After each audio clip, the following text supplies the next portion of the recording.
मसालेदार स्पाइसी खाने तो हम खाते ही रहते हैं, मगर नमकीन गोश्त का भी अपना ही जायका है।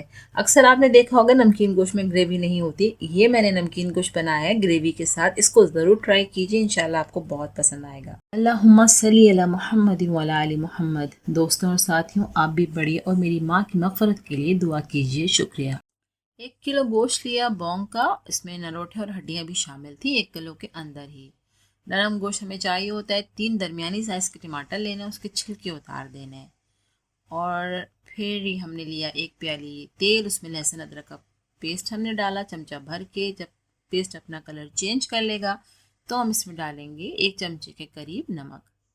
अब नमक और पेस्ट को आपस में हमने मिलाया और हमने फिर शामिल कर दिया गोश्त। गोश्त की अब भुनाई होगी। जितना अच्छा गोश्त भुनेगा उतना अच्छा हमारा सालन तैयार होगा। गोश्त की भुनाई बहुत ज़रूरी होती है। गोश्त के अंदर जो पानी होता है वो खुश्क हो जाएगा, बिल्कुल अच्छे से खुश्क हो जाए। इसका सिर्फ तेल तेल रह जाए, पानी बिल्कुल ना रहे, वो निशानी कि हमारा गोश्त जो है वो भुन रहा है।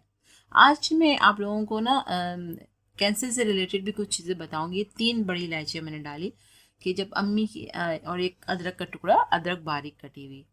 मेरी वालदा जब इस बीमारी से लड़ रही थी और ये टमाटर देते थे वो चॉप करके हमने डाले। तो डॉक्टर से जब हमारी बात होती थी तो कुछ पॉइंट्स की अच्छी बातें थी, वो मैं ज़रूर शेयर करना चाहूँगी। कि एक दो डॉक्टर साहब ने बताया हमें कि जो केमिकल वाली अशिया होती है ना, हमें अपनी डाइट में कम से कम इस्तेमाल करनी चाहिए। मगर केमिकल तो अब हर चीज़ में है ना। हम कोल्ड ड्रिंक पीते हैं, उसमें जूसेस हैं या कुछ खाते पीते हैं, हर चीज़ में ये केमिकल और ये चाइनीज़ नमक, ये सब चीज़ें जो बाहर के जितने फास्ट फूड हैं उसमें आता ही है। तो उन सब से हमें बचना चाहिए, मगर हम बच नहीं सकते, मुश्किल है बचना। जिस दौर में हम रह रहे हैं स्पेशली, उसमें तो बहुत ही मुश्किल है, सादा ग़िज़ा अब रही नहीं है किसी की। तो डॉक्टर साहब ने इसका भी हल बताया था कि रोज़ सुबह डेली अच्छा ये पानी हम डाल रहे हैं गोश्त गलाने के लिए, या फिर अल्टरनेट डेज पे हम नीम गर्म पानी में लेमन डाल के वो पिएं। तो उससे जो हमारे अंदर की जो गंदगी गलासत होगी वो निकल जाएगी। थोड़ा सा अगर वो नहीं पिया जा रहा तो थोड़ा शहद भी उसमें शामिल कर लीजिए।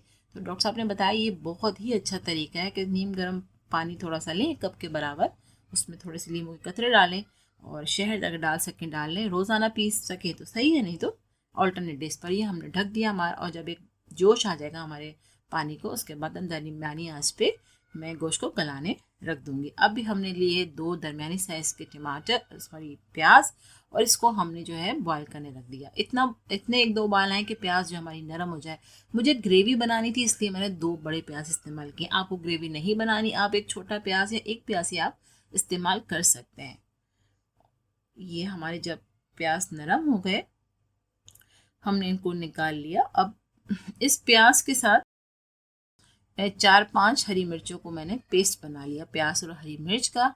उसमें 4-5 मैंने टेबल स्पून लिया ऑयल, और ये जो हमारा पेस्ट बना हुआ था वो शामिल कर दिया।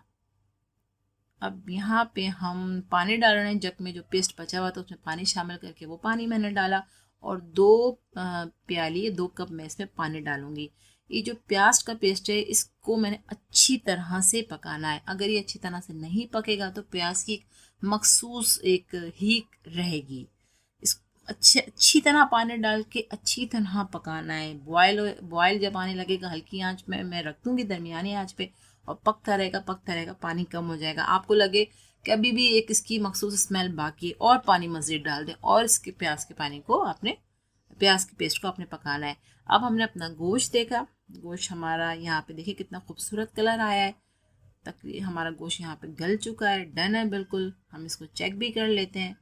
हमने ये बोटी चेक कर ली, ये देखिए आसानी से तोड़ सकते हैं हम इस बोटी को। कितने सॉफ्ट, बिल्कुल नरम है हमारा गोश्त, और ये हमारा गोश्त यहाँ पे बिल्कुल रेडी है। दूसरे चूल्हे पे हमने अपने प्याज के जो पेस्ट है उसको पकाने के लिए रख दिया था।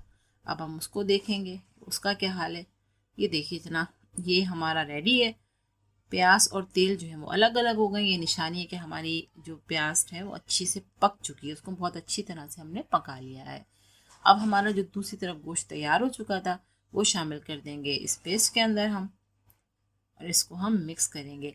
अच्छा, जो डॉक्टर साहब ने एक और जो हमें बात बताई वो ये बताई थी, जब हम बाज़ार से होटल वगैरह से खाना मंगवाते हैं तो हमें वो थैलियों में मिलता है प्लास्टिक की, सबसे जहर उसमें है। जो प्लास्टिक से जो निकलते हैं जहरीले अज्जा, वो हमारे सालन में शामिल हो जाते हैं, हमारे खानों में, और वो चले जाते हैं हमारे पेट के अंदर, जो सारी गड़बड़ करते हैं।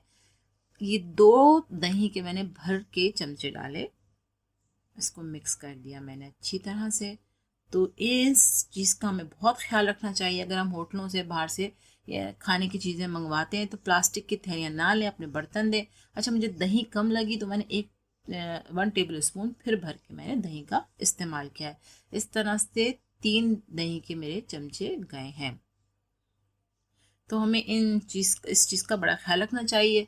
और ये 1/2 टी-स्पून के करीब मेरी गई है पिसी हुई काली मिर्च। नमक मुझे कम लगा, वो मैंने डाल दिया। अगर आपको काली मिर्च की थोड़ी सी और बढ़ाना है, आप बढ़ा सकते हैं। नमक कम कर सकते हैं। ये तो जब आप चखेंगे, आपके चखने पर मुनहसर है कि आपको कैसा टेस्ट चाहिए।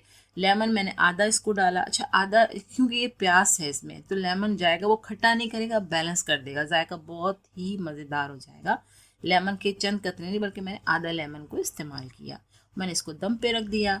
अब ये दम देने के 5-7 मिनट दम मैंने इसके दिया तो ये तेल बिल्कुल ऊपर आ गया इसका। और यहाँ पे मेरा नमकीन गोश्त ग्रेवी के साथ बिल्कुल तैयार है। बहुत लाजवाब, बहुत ही मज़ेदार। तो ज़रूर आप ट्राई कीजिए, एटलीस्ट एक दफ़ा तो ज़रूर ट्राई कीजिए। वक्त हुआ है अच्छी बात का। अच्छी बात में मैं शामिल करूँगी अपनी अम्मी की बात, जो कि उन्होंने हमेशा हमें सिखाई है, सदक़े के हवाले से। अम्मी की आदत थी, जैसे कि अगर हम कहीं सवारी रक्शे में जा रहे हैं, ठीक है, उस रक्शे वाले ने मांगे किराया बना 80 रुपये, अम्मी उसको पकड़ाती थी 100 रुपये। अब हम कहते थे अम्मी भई उन्होंने तो 80 मांगा, आपने 100 क्यों दिया? तो अम्मी कहती थी कि किसी का दिल खुश कर दो तो वो उस दिल से जो दुआ देता है ना, वो उस दुआ में बहुत असर होता है। एक बात अम्मी हमेशा ही सिखाती थी कि कोई भी दरवाजे पर आए मांगने, यानी सवाली को कभी खाली हाथ ना लौटाना। यानी कुछ भी दे दो, छोटा सा दे दो, पर दे दो, कुछ खाने का दे दो। मतलब कभी कोई आपके आगे हाथ फैलाए तो आपकी पूरी कोशिश करनी चाहिए कि वो खाली हाथ ना जाए। चलिए जी, मिलते हैं अगली रेसिपी के साथ। अल्लाह हाफिज़। मेरे YouTube चैनल हमीनत दिलवी में सब्सक्राइब करें, कमेंट्स करें, लाइक करें।